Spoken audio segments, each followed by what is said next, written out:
Сәлеметсіңдер ме балалар? Бүгін әдебиеттік оқудан Абай Құнанбаевтың 15-ші қара сөзін өтеміз. Балалар, сендер Абай Құнанбаев туралы бұрыннан да білесіңдер. Бүгін ары қарай білімімізді толықтырамыз. Абай Құнанбаев Семей өңірінде дүниеге келген қазақ халқының ұлы ақыны, асыл сөздің зергері.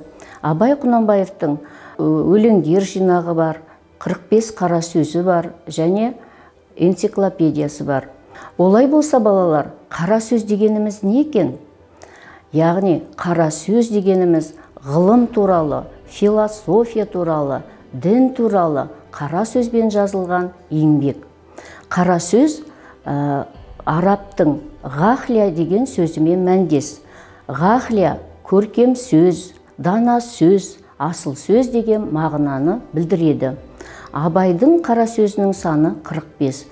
Бұл қара сөздер 1890-1898 жылдар арасында жазылған. Қара сөздер алғаш рет Семей қаласында 1948 жылы Абай журналында жарық көрді. Абайдың қара сөздері орыс, қытай, француз, тағы басқа көптеген әлем тілдеріне аударылды.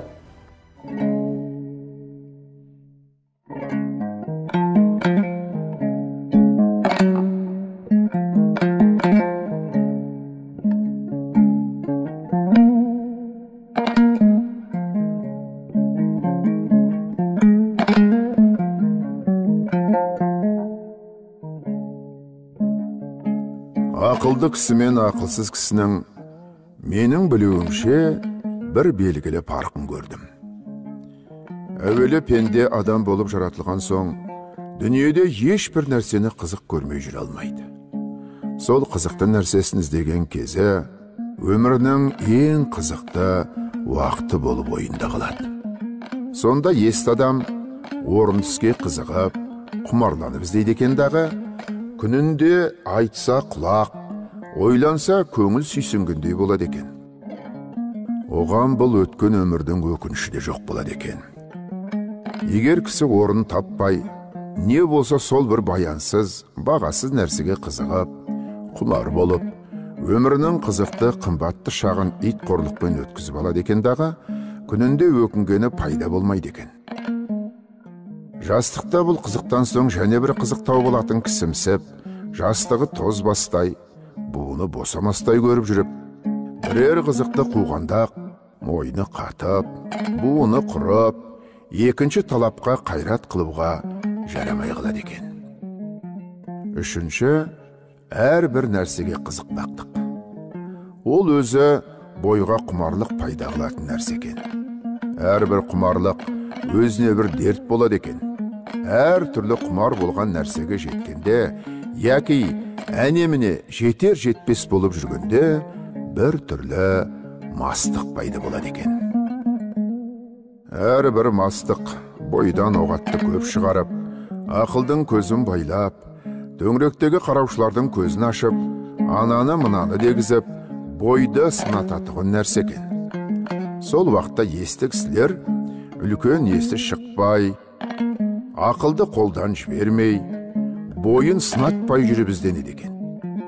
Есер кісілер ер тоқымын тастап, өркі түсіп қалып, екі көзі аспанда жынды кішше шаба беруді біледі екен. Соны көрдім. Егерде есті кісілердің қатарында болғың келсе, күнінде бір мәртебе, болмаса жұмасында бір, ең болмаса айында бір, өзіңнен өзің есеп ал. Сол алдыңғы есеп алғаннан бері өмірді қалай өткіздің екен? Не білімге, не ақиретке, не дүниеге жарамды күнінде өзің өкінбестей қылықпен өткізіпсің? Жоқ болмаса, не қылып өткізгеніңді өзің де білмей қалыпсың. Балалар, барлығымыз оқулықтағы мәтінге қарайықшы, мәтінді оқиықшы.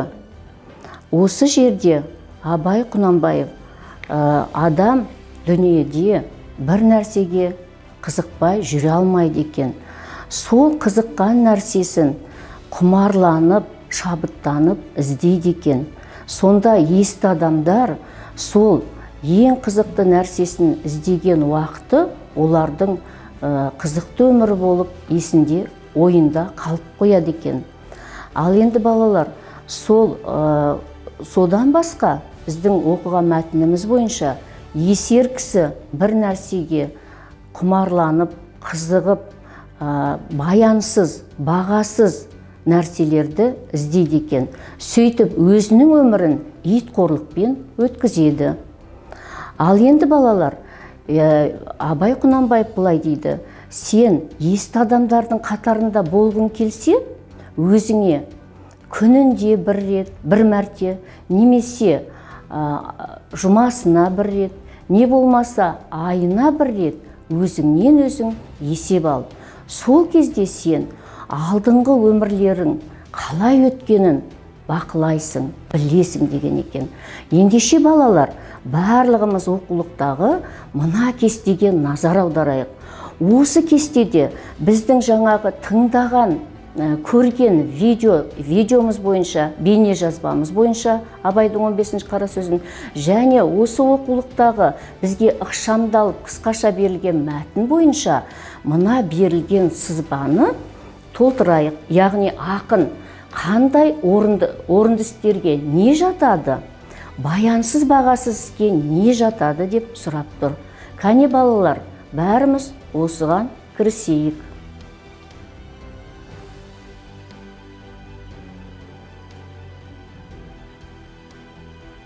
Ал енді балалар, міне жарайсыңдар, біз бәріміз мәтін бойынша мәтіннің негіз бойын түсіндік, шығарманың негіз бойын түсіндік.